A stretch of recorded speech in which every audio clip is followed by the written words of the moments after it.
Good morning all of you. હવે last સેશનની અંદર આપણે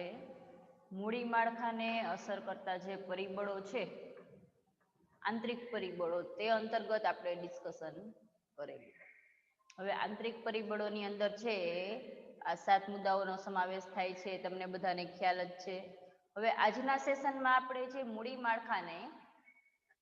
અસર કરતા જે બાહ્ય પરિબળો છે તે અંતર્ગત ચર્ચા કરવાની છે. હવે બાહ્ય પરિબળોની અંદર પણ અહીંયા આપણને 7 મુદ્દા, જો આંતરિક એટલે કે ધંધાની અંદરની જે મેટર છે કે ધંધાનો પ્રકાર કઈ ટાઈપનો, એનું કદ કેવડું છે, કમાણી કેટલી થશે, કેટલી મિલકતની જરૂરિયાત, સંચાલકોનો સ્વભાવ, વલણ, નાણાકીય જરૂરિયાત, મૂડીની જરૂરિયાતનો સમય, લાંબા ગાળા, આ બધી આંતરિક પરિબળો. જ્યારે બાહ્ય કે કાચો માલ કેટલો મળશે અથવા તો એનો ભાવ શું હશે, તેજી મંદીની સ્થિતિ, આડતિયાઓ મળશે કે કેમ, બેન્કિંગની સેવા, આ જે બાહ્ય કે જે અન્ય ઉપર આધાર રાખવો પડે એવા જે પરિબળો, જેમ કે તેજી મંદીની પરિસ્થિતિ છે, વ્યાજનો દર છે એટલે સરકારના નીતિ નિયમો પ્રમાણે, પછી મૂડી પડતર એટલે જામીનગીરી બહાર પાડવાનો ખર્ચ, કે આપણે જે શેર ડિબેન્ચર બહાર પાડીએ, જાહેરાત ઝુંબેશ કરીએ તો એનો ખર્ચ છે, કાનૂની નિયંત્રણો છે, કરવેરાની નીતિ, સંસ્થાકીય રોકાણકારો અને વિદેશી સંસ્થાકીય રોકાણકારો. તો હવે આપણે જોઈએ એના બાહ્ય પરિબળોની અંદર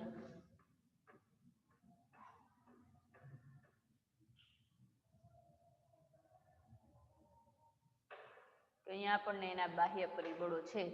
તે આપેલા છે કે એક્સટર્નલ ફેક્ટર્સ. એમાં ફર્સ્ટ પોઈન્ટ આપણે જોશું કે મૂડી બજારમાં તેજી મંદીની પરિસ્થિતિ, કે મૂડી માળખાને અસર કરતા જે બાહ્ય પરિબળો છે એમાં મૂડી માળખાની અંદર તેજી મંદીની પરિસ્થિતિ, કે મંદીના સમયમાં રોકાણકારો વ્યાજની સ્થિર આવક માટે ઇક્વિટી શેરમાં નહીં પરંતુ ડિબેન્ચરમાં રોકાણ કરવાનું પસંદ કરશે. કે આ મંદીનો જે માહોલ છે, તો કે મંદીના સમયમાં રોકાણકારો, કે આવા મંદીના સમયની અંદર જે રોકાણકારો છે વ્યાજની સ્થિર આવક માટે ઇક્વિટી શેરમાં, કે દરેક વ્યક્તિ જે ઇન્વેસ્ટમેન્ટ કરવા માંગે છે એ પોતાના વ્યાજની, કે પોતે છે એ ઇન્વેસ્ટમેન્ટ કરે તો શા માટે, તો કે આવક મેળવવા માટે ઇન્વેસ્ટમેન્ટ કરે છે. એટલે રોકાણકારો છે એ મંદીના સમયમાં વ્યાજની અને બેઠી આવક થાય નાણામાંથી, એ આવક માટે ઇક્વિટી શેરમાં, કે ઇક્વિટી શેરમાં શું છે તો કે જો તમને કંપનીને નફો થશે તો જ તમને નફો મળશે, નહીં તો નફો મળશે નહીં. બરાબર, ઇક્વિટી શેર છે એ માલિકીના શેર છે, કે માલિકને કદાચ વધે અને ના પણ વધે, પરંતુ જો ડિબેન્ચરમાં આપણે રોકાણ કરીએ તો એના ઉપર જે નક્કી કરેલું હોય તો દર મહિને, 6 મહિને અથવા તો વર્ષને અંતે જે ફિક્સ કરેલું જે વ્યાજ છે એ તો ચોક્કસપણે તમને ચૂકવવું જ પડે છે. જ્યારે તેજીના સમયમાં ઊંચા ડિવિડન્ડની અપેક્ષાએ રોકાણકારો ઇક્વિટી શેરમાં, કે મંદીનો સમયગાળો છે તો લોકો ઇક્વિટી શેરમાં નહીં, કે કદાચ બેનિફિટ થાય અને ના પણ થાય, એટલે મંદીના સમયમાં રોકાણકારો છે એ ડિબેન્ચરની અંદર વ્યાજ મેળવવા માટે ઇન્વેસ્ટમેન્ટ કરે છે.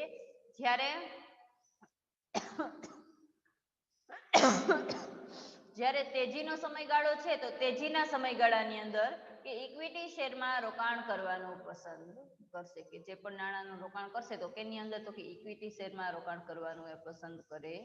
છે. આમ મૂડી માળખાની રચનાનો આધાર મૂડી બજારના પ્રવર્તમાન, આમ મૂડી માળખાની જે રચના છે તો એનો આધાર મૂડી બજારના પ્રવર્તમાન વલણો પર રહેલો છે. બરાબર, એટલે આવી રીતે જે મૂડી માળખાનું રચના છે તો એની આધાર કે કેવો માહોલ છે તેજીનો, મંદીનો, એ પ્રમાણે એના વલણો ઉપર રહેલો. નેક્સ્ટ પોઈન્ટ, બજારમાં પ્રવર્તમાન વ્યાજનો દર, કે મૂડી બજારમાં પ્રવર્તમાન વ્યાજનો દર ઊંચો હોય તો ઇક્વિટી શેર બહાર પાડી ભંડોળ મેળવવાનું વલણ રહે છે. કે મૂડી બજાર છે તો મૂડી બજારની અંદર જે પ્રવર્તમાન વ્યાજનો દર, કે મૂડી માળખું છે એમાં વ્યાજ છે એનો દર ઊંચો છે તો ઇક્વિટી શેર બહાર પાડી, તો એના માટે ઇક્વિટી શેર છે એ બહાર પાડી અને ભંડોળ મેળવવાનું વલણ રહે છે. કે માલિકીના શેર બહાર પાડવામાં આવે છે અને એના દ્વારા છે એ કેવું ભંડોળ, જો વ્યાજનો દર ઊંચો હોય તો આપણે વ્યાજ વધારે ચૂકવવું પડે ડિબેન્ચર ધારકોને, રેફરન્સ શેર ધારકોને, એને બદલે જો ઇક્વિટી શેર બહાર પાડીએ તો આપણે વ્યાજ પણ ના ચૂકવવું પડે અને આપણને માલિકીની મૂડી પણ પ્રાપ્ત થઈ શકે, કારણ કે ઉછીની મૂડી ઉપર વધુ વ્યાજની ચૂકવણી કંપની માટે કેવું છે, બોજારૂપ છે, કે ઘણી વખત છે એના માટે બર્ડન છે એ બને છે. પરંતુ પ્રવર્તમાન વ્યાજના દર ઓછા હોય તો મૂડી માળખામાં ડિબેન્ચર, પરંતુ વ્યાજનો દર છે 1%, 1.5% હોય તો આપણે એના ઉપર ઓછું વ્યાજ ચૂકવવું પડે, તો મૂડી માળખામાં ડિબેન્ચરને પણ સ્થાન આપવામાં આવે છે. એટલે જેવો વ્યાજનો દર, તેજી, મંદી જેવો માહોલ છે એ પ્રમાણે ઇક્વિટી શેર, પ્રેફરન્સ શેર અથવા તો ડિબેન્ચર છે તે બહાર પાડવામાં આવે છે. ત્રીજું જોશું, મૂડી પડતર, જામીનગીરીઓ બહાર પાડવાનો ખર્ચ, કે મૂડી ઊભી કરવા માટે જામીનગીરીઓ બહાર પાડવામાં આવે છે, કે જે તે મૂડી માળખું છે એ ઊભું કરવા માટે, કે મૂડી ઊભી કરવા માટે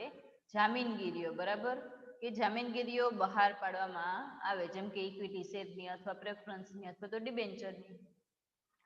કે ત્યારે કંપનીએ વિજ્ઞાપન પત્ર બહાર પાડવાનો ખર્ચ, કે એના માટે આપણે જે જાહેરાત કરીએ છીએ, લોકોને ખરીદવા માટે આમંત્રણ આપીએ તો જે વિજ્ઞાપન ખર્ચ કહેવાય. પછી બાહેંધરી કમિશન, કે ઘણી વખત છે કે અમુક શેર છે એ અમુક વ્યક્તિ ખરીદી લે તો એના માટે જે દલાલ હોય એને નક્કી કરેલું, એટલે જે બાહેંધરી કમિશન, પછી દલાલી વગેરે ખર્ચાઓ, બરાબર, આવા ખર્ચાઓ પણ ચૂકવવા પડે છે. જેમ આ ખર્ચા વધુ તેમ મૂડી પડતર વધુ, કે જેવી રીતે આ ખર્ચા વધુ તેમાંની મૂડી પડતર છે એ ખૂબ જ વધારે છે. કે વિવિધ પ્રકારની જામીનગીરીઓ બહાર પાડવાના ખર્ચા, કે દરેક જામીનગીરીઓ છે એ બહાર પાડવાના ખર્ચા છે તે જુદા જુદા હોય છે.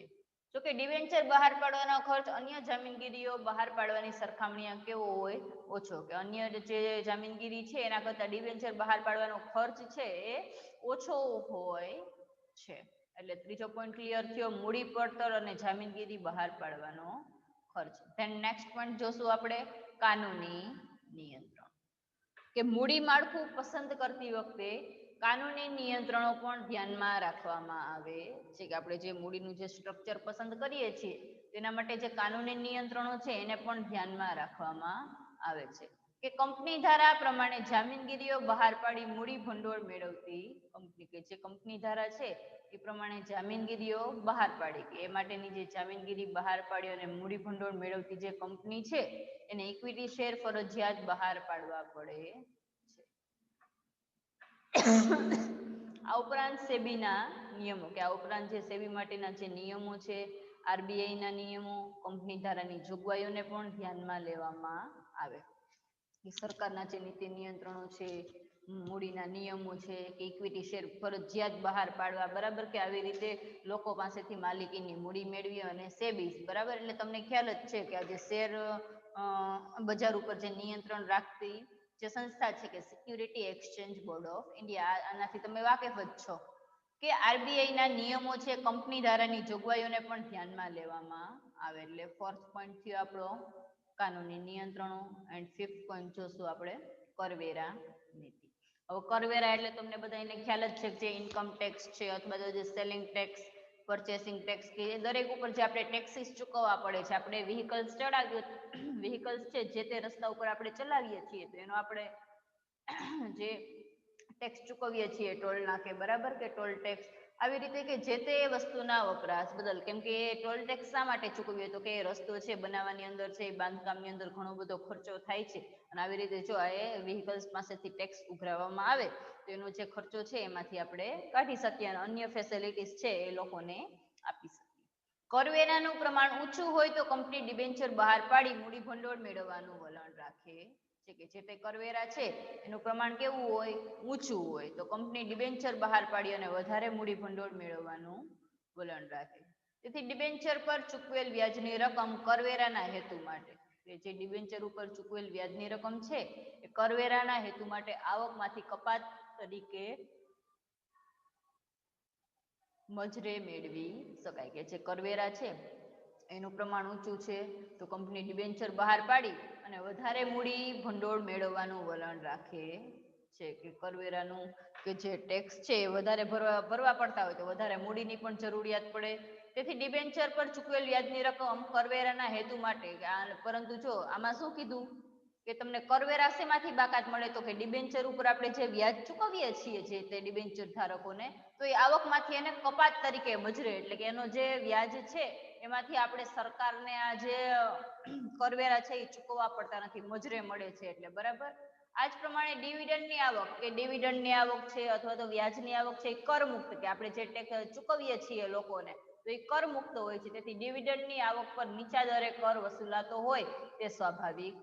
છે. કે કદાચ છે ડિવિડન્ડ ઉપર કર ચૂકવવામાં આવે તો ખૂબ જ નીચા દરે, નજીવા દરે એ ચૂકવવામાં આવે, પરંતુ આ જે ડિબેન્ચર છે એના ઉપર તો વ્યાજ છે એ ચૂકવાય છે, પરંતુ એનો કર છે એ લેવાતો નથી.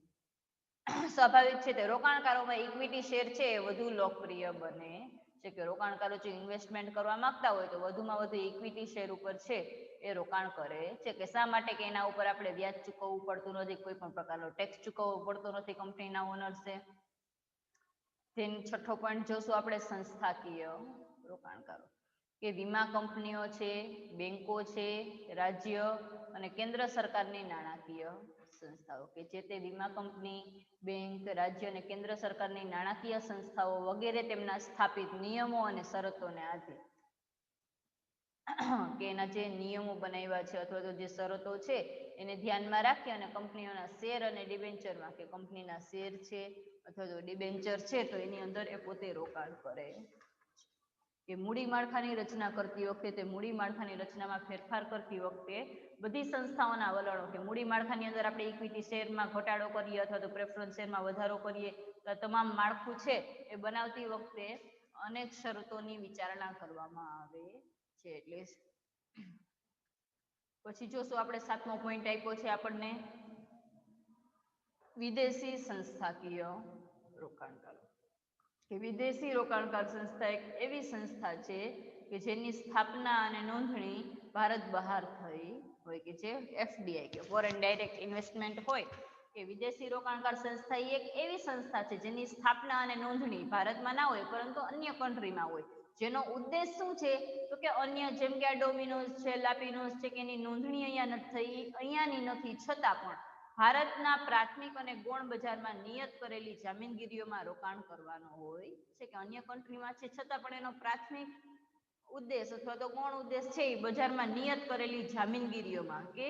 અન્ય ફોરેનની કોઈ વ્યક્તિ છે તો આપણી કંપનીની અંદર પોતે છે ઇન્વેસ્ટમેન્ટ કરે, યા તો શેર ખરીદે છે કે ડિબેન્ચર ખરીદે છે. આમ વિદેશી રોકાણ સંસ્થાએ સેબી સમક્ષ તેની નોંધણી, કે આપણા કન્ટ્રીની અંદર જે તે કંપનીમાં એ પોતે ઇન્વેસ્ટમેન્ટ કરે છે તો સૌપ્રથમ એને ફોરેનનો જે તે પર્સન છે તો એને સેબી સમક્ષ એનું રજીસ્ટ્રેશન કરાવવું પડે છે.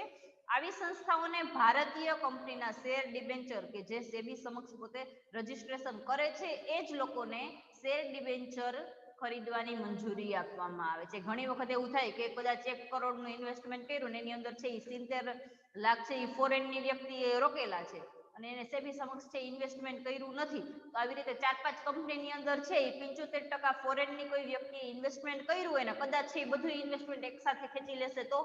આપણી કંપનીની કેવી હાલત થશે? કફોડી, કે કંપની છે એ પડચામાં જ જાય, એક સાથે નાણાં છે એ પરત ચૂકવવા પડે. તો આવી એટલા માટે કે સેબી સમક્ષ એની નોંધણી થાય છે, એના માટેના જે નિયમો છે એ પણ અલગથી બનાવવામાં આવે છે. એના પછી આપણે જોવાનું છે કાર્યશીલ મૂડી, કે આપણે એના જે બાહ્ય પરિબળો હતા તે અંતર્ગત ચર્ચા કરી. હવે આપણે એના પછીનો જે ટોપિક છે એમાં આપણને આપ્યું છે કાર્યશીલ મૂડી અને ચોખ્ખી કાર્યશીલ મૂડી, તે અંતર્ગત આપણે જોઈશું. એ કાર્યશીલ મૂડીની અંદર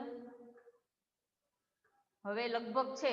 કે કાર્યશીલ મૂડી અને ચોખ્ખી કાર્યશીલ મૂડી, આ બધા વર્ડથી તમે એકાઉન્ટન્સી જે ભણતા હોય, ભવિષ્યના CA છે મારી સમક્ષ બધા બેઠા એ, બરાબર, કે એને તો લગભગ ખબર હોવી જ જોઈએ કે કાર્યશીલ મૂડી એટલે શું. કાર્યશીલ એટલે જો અહીંયા તમને ઇંગ્લિશમાં વર્ડ આપેલો જ છે, મૂડી એટલે કેપિટલ, ખ્યાલ છે લોકોને બધાને. પછી કાર્યશીલ એટલે કે વર્કિંગ, કે રોજબરોજના છે નાના મોટા ખર્ચાને ચૂકવવા માટે જે વર્કિંગ કેપિટલ, બરાબર, કે કાર્યશીલ મૂડી. પછી આપણને એનો મિનિંગ અને ડેફિનેશન છે અહીંયા આપેલા છે, કે બધા જ પ્રકારના ધંધામાં, કે દરેક પ્રકારનો કોઈ પણ પ્રકારનો નાનો બિઝનેસ છે અથવા તો મોટો બિઝનેસ છે, કે બધા જ પ્રકારના ધંધામાં કાયમી મૂડી અને કાર્યશીલ મૂડીની જરૂર પડે છે, કે દરેક ધંધો છે એની અંદર કાયમી મૂડી અને કાર્યશીલ મૂડીની જરૂર પડે છે. કાયમી મિલકતો જેવી કે જમીન, મકાન, યંત્રો વગેરે ખરીદવા માટે કાયમી મૂડીની જરૂરિયાત રહે છે કે કાયમી મૂડી કે બરાબર છે. આપણે અત્યારે મિનિંગ શેનો જોઈ રહ્યા છીએ? કાર્યશીલ મૂડીનો, પરંતુ અહીંયા આપણને સાથે સાથે કાયમી મિલકતો જેવી કે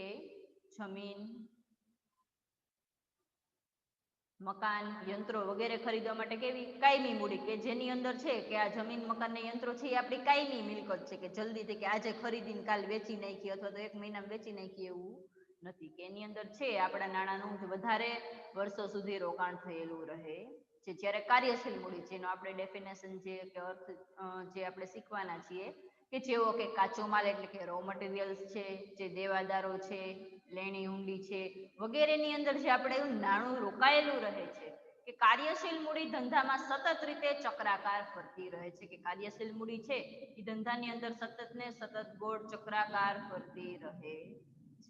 આથી કાર્યશીલ મૂડીને શું કહેવામાં આવે છે? જીવન રક્ત કહે છે કે કાર્યશીલ મૂડી છે એને શું કહેવામાં આવે તો કે લાઈફ બ્લડ એટલે કે જીવન રક્ત કહેવાય છે કે આપણા શરીરની અંદર છે એ રક્ત છે એનું સર્ક્યુલેશન થાય છે ત્યારે જ આપણે જીવિત રહી શકીએ. એવી જ રીતે એકમની અંદર આ કાર્યશીલ મૂડી છે એના દ્વારા રો મટીરિયલ્સ ખરીદીએ છીએ અને એમાંથી પાકા માલમાં રૂપાંતર થાય ને સેલિંગ થાય ને લોકો પરચેસ કરે ને વળી ફરીથી નાણાં મળે. આમ જે નાણાંની જે સાયકલ છે એ સતત ને સતત આપણા રક્તની જેમ છે એ ચાલુ જ રહે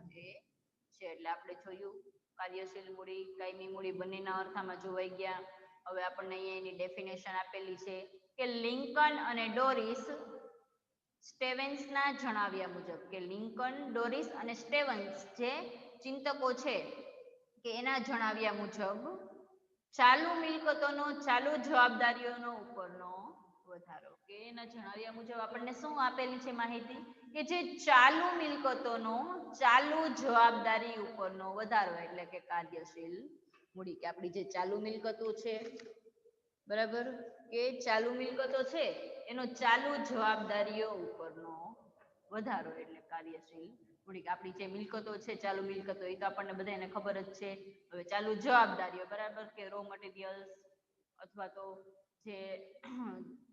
લેણી ઊંડી છે આ બધી આપણી મિલકતો અને જવાબદારીઓ એટલે કે આપણે જે દેવું ચૂકવવાનું છે, નાણાંના પેમેન્ટ કરવાના છે એની ઉપરનો વધારો એટલે કે કાર્યશીલ. પછી JS મિલના જણાવ્યા મુજબ કે JS મિલના જે વિચાર છે એને શું કીધું કે ચાલુ મિલકતોનો સરવાળો એટલે ધંધાની કુલ કાર્યશીલ મૂડી કે આપણી જે ચાલુ મિલકતો છે કાયમી મિલકતો નથી પરંતુ જે ચાલુ મિલકતોનો સરવાળો એટલે કે ધંધાની કુલ કાર્યશીલ મૂડી. પછી આપણને કાર્યશીલ મૂડીનો ખ્યાલ આપેલો છે. કાર્યશીલ એટલે કુલ કાર્યશીલ મૂડી એટલે ગ્રોસ વર્કિંગ કેપિટલ કે ધંધાની ચાલુ મિલકતો જેવી કે હવે ચાલુ મિલકતો એટલે આપણને ખબર હોવી જ જોઈએ કે એની અંદર કે જેમ કે રો મટીરિયલ્સ છે, તૈયાર માલનો આપણો જે સ્ટોક છે, દેવાદાર, લેણી હુંડી, ટૂંકા ગાળાની જામીનગીરીઓ જેમ કે ડિબેન્ચર છે કે 2 વર્ષ માટે 1 વર્ષ માટે વગેરે કુલ રોકાણનો સરવાળો એટલે કુલ કાર્યશીલ મૂડી કે જે ચાલુ મિલકતો છે. કેમ કે આ તૈયાર માલનો સ્ટોક એ આપણી મિલકત જ છે, ચાલુ મિલકત કે ટૂંક સમયમાં અમુક સમયાંતરે આપણે એનું સેલિંગ કરશું અથવા તો નાણાં છે એના દ્વારા મેળવશું. આમ કુલ કાર્યશીલ મૂડી બરાબર કુલ ચાલુ મિલકતો કે કુલ કાર્યશીલ મૂડી એટલે કે કુલ ચાલુ જે મિલકતો આપણું જે આ દેવાદારો છે, લેણી ઊંડી, માલ સ્ટોક આ બધાનો એમાં સમાવેશ થાય એટલે પ્રથમ મુદ્દો થયો કુલ કાર્યશીલ મૂડી. હવે આપણને અહીંયા આપેલું છે જો હવે કુલ કાર્યશીલ મૂડીને તમે સમજશો ને તો જ તમે ચોખ્ખી કાર્યશીલ મૂડીને સમજી શકશો. બરાબર આ થઈ કુલ કાર્યશીલ મૂડી. હવે ચોખ્ખી કાર્યશીલ મૂડી જોઈએ આપણે કે ચાલુ મિલકતો બાદ ચાલુ જવાબદારીઓ એટલે કે ચોખ્ખી કાર્યશીલ મૂડી કે આપણી જે ચાલુ મિલકતો છે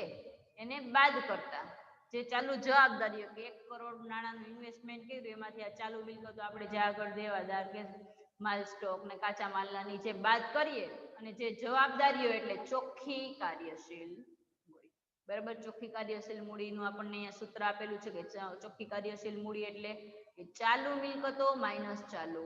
જવાબદારીઓ કે ચાલુ જે મિલકતો છે એમાંથી આપણે ચાલુ જવાબદારીઓ બાદ કરીએ તો આપણને ચોખ્ખી કાર્યશીલ મૂડી વધે કે જ્યારે ચાલુ જવાબદારીઓ કરતા ચાલુ મિલકતોનો વધારો હોય તો તે હકારાત્મક કાર્યશીલ મૂડી કહે છે કે જ્યારે આપણે ચાલુ જવાબદારીઓ છે જે આપણે નાણાં ચૂકવવાના છે એના કરતા ચાલુ મિલકતો કે આપણી પાસે વધારે મટીરિયલ્સ છે કે માલનો સ્ટોક છે કે હોય તો તેને હકારાત્મક કાર્યશીલ મૂડી કહે છે. જ્યારે ચાલુ મિલકતો કરતા ચાલુ જવાબદારી, આપણી પાસે મિલકત છે એના કરતા આપણી જો જવાબદારી વધી જાય, બરાબર, કે ચાલુ મિલકતો આપણી પાસે 5 લાખની છે અને જવાબદારી આપણે 7 લાખની ચૂકવવાની છે, તો એને નકારાત્મક કાર્યશીલ મૂડી કહે છે. હવે આપણે બંને વચ્ચેનો જો અહીંયા અર્થ આપેલો કે તફાવત આપેલો છે કે different between gross working capital and net working capital, તો આપણે જોશું બંને વચ્ચે અર્થ કે કુલ કાર્યશીલ મૂડીનો અર્થ. હવે તમને બધાને ખ્યાલ જ છે કે કુલ કાર્યશીલ મૂડી એટલે ચાલુ મિલકતો જેવી કે લેણી હુંડી, દેવાદારો, ટૂંકા ગાળાનું વેચાણ પત્ર, જામીનગીરીઓ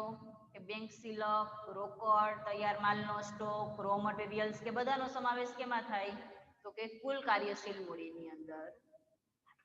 જ્યારે ચોખ્ખી કાર્યશીલ મૂડી એટલે કે ચાલુ મિલકતો બાદ ચાલુ જવાબદારીઓ, કે આ ચાલુ જે આ તમામ પ્રકારની જે આ કુલ જે આ કાર્યશીલ જે મૂડી છે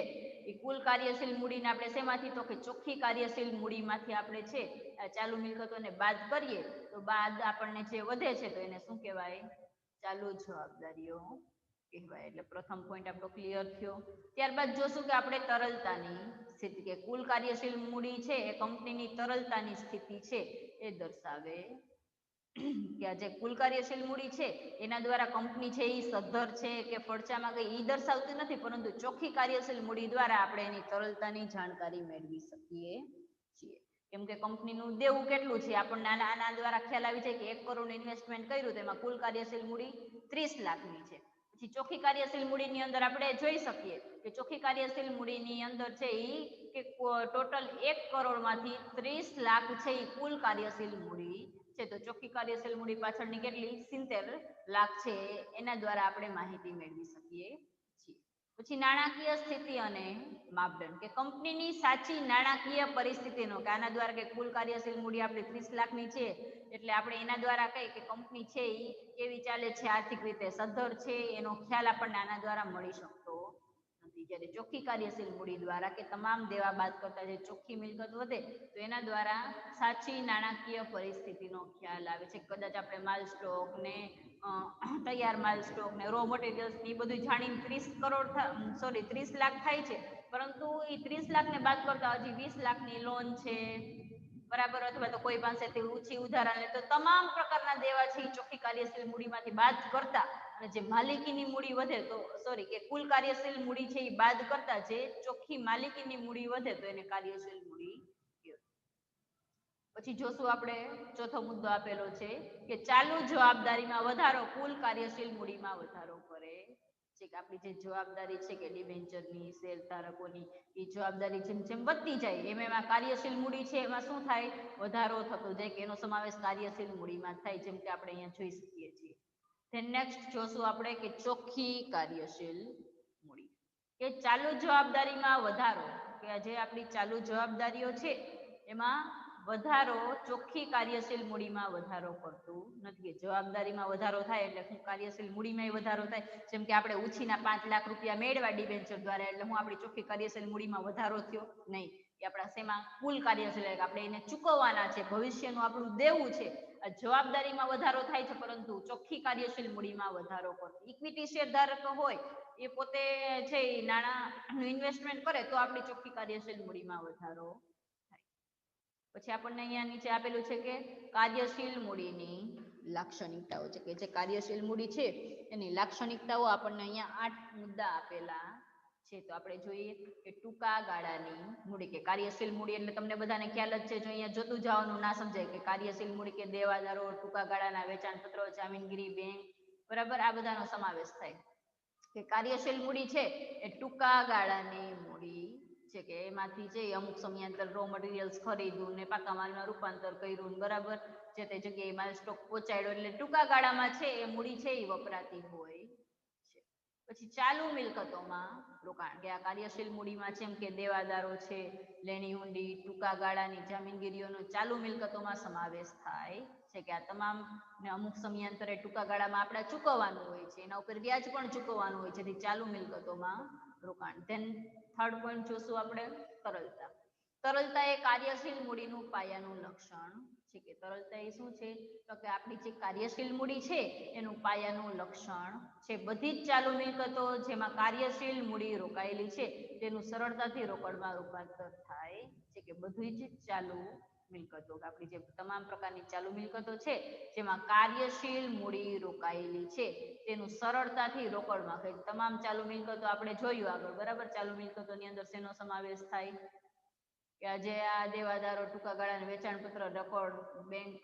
સિલક એ તમામનો સમાવેશ છે એ કાર્યશીલ મૂડીમાં રોકાયેલી છે તેનું સરળતાથી કે જ્યારે જરૂર પડે ત્યારે કાચો માલ વેચો કે માલનું વેચાણ કર્યું ઓર્ડર પ્રમાણે માલ આપ્યો તેનું રોકડમાં રૂપાંતર સરળતાથી થઈ શકે છે કે તરલતાથી એટલે કે સરળતાથી ખરીદ વેચાણ થઈ શકે. જ્યારે જમીન મકાન યંત્રો છે એનું સરળતાથી એની જે તરલતા છે એમાં જોવા મળતી નથી કે સરળતાથી એમાં વેચાણ થઈ શકતું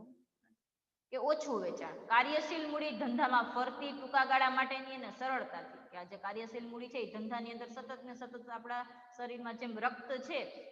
એનું સર્ક્યુલેશન થાય એવી જ રીતે ટૂંકા ગાળા માટેની અને સરળતાથી કે ટૂંકા ગાળા માટેની છે અને સરળતાથી એ રોકડમાં રૂપાંતર પામતી મૂડી છે જેથી એમાં જોખમનું તત્વ કેવું છે ઓછું રહેલું છે. પછી બદલાતું સ્વરૂપ કે જે ચાલુ મિલકતોમાં કાર્યશીલ મૂડીનું રોકાણ થયું છે કે જે ચાલુ મિલકતો છે એમાં કાર્યશીલ મૂડીનું રોકાણ થયું છે તેનું સ્વરૂપ સતત બદલાતું જ રહે છે. દાખલા તરીકે કાચા માલનું અર્ધ તૈયાર માલમાં, અર્ધ તૈયાર માલનું તૈયાર માલમાં બરાબર કે આપણે જે રો મટીરિયલ્સ ખરીદવું એમાંથી અડધો માલ તૈયાર થયો જેમ કે કાપડ બન્યું પછી કાપડમાંથી આપણે સ્ટીચ કરાવ્યું બરાબર. આમ તૈયાર માલનું શાક પર હવે આપણે જે તૈયાર માલ સ્ટોક છે એનું શાક ઉપર વેચાણ કરીએ આપણી ક્રેડિટ ઉપર રોકડ વેચાણ કરતા નથી કે શાક પર વેચાણ થાય છે અને દેવાદારોમાં અને રોકડેથી વેચાણ થાય તો રોકડમાં કે આપણે છે એ શાક ઉપર વેચાણ કરીએ તો આપણે દેવાદારમાં અથવા તો રોકડેથી વેચાણ થાય તો રોકડમાં આવી રીતે આપણે લેણું અથવા તો રોકડમાં રૂપાંતર થાય છે એટલે બદલાતું સ્વરૂપ. પછી જોશું છઠ્ઠો પોઈન્ટ છે આપણો રોજબરોજના ખર્ચા ચૂકવવા. હવે રોજબરોજના ઘણી વખત મશીનરીનું સમારકામ માટેના ખર્ચા છે કે અથવા તો અન્ય કોઈ પણ પ્રકારના નાના મોટા ખર્ચા છે કે મજૂરી ચૂકવવી કે વીજળી બિલ ચૂકવવા આમ રોજબરોજના ખર્ચા કે કેન્ટીનની સુવિધાઓ આપવી બરાબર કે અમુક જે ફેસિલિટી જરૂરી હોય એ કામદારોને આપવી પડે છે કે રોજબરોજના ખર્ચા ચૂકવવા માટે કાર્યશીલ મૂડીની સતત જરૂર રહે છે.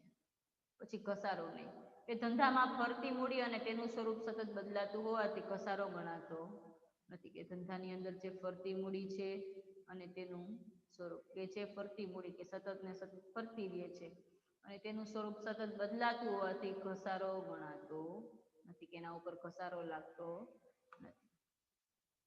પછી આઠમો મુદ્દો છે ધંધાના પ્રકાર અને સ્વરૂપ પ્રમાણે જરૂરિયાત કે કાર્યશીલ મૂડીની જરૂરિયાત ધંધાના પ્રકાર કે ધંધાનો જેવો પ્રકાર છે તો પાનનો ગલ્લો હોય તો એની અંદર એટલી બધી કાર્યશીલ મૂડીની જરૂરિયાત રહેતી નથી કે એમાં શેર કે ડિબેન્ચર બરાબર કે કદાચ છે એની અંદર શાક ઉપર વેચાણ કરી શકીએ અથવા તો એમાં રોકડમાં પણ વેચાણ થઈ શકે. આમ દરેક ધંધાનું તેનું પ્રમાણ છે એ જુદું જુદું હોય છે કે એનો જેવો પ્રકાર છે એ પ્રમાણે એનું સ્વરૂપ ઉપર આધાર રાખે છે. આથી દરેક ધંધામાં તેનું પ્રમાણ છે એ અલગ અલગ હોઈ શકે. હવે એના પછીના સેશનમાં આપણે કાર્યશીલ મૂડીને અસર કરતા પરિબળો છે તે અંતર્ગત ચર્ચા કરીશું. હવે આજના સેશનમાં આપણે જે જોયું એમાં થોડુંક રિવિઝન જોઈએ તો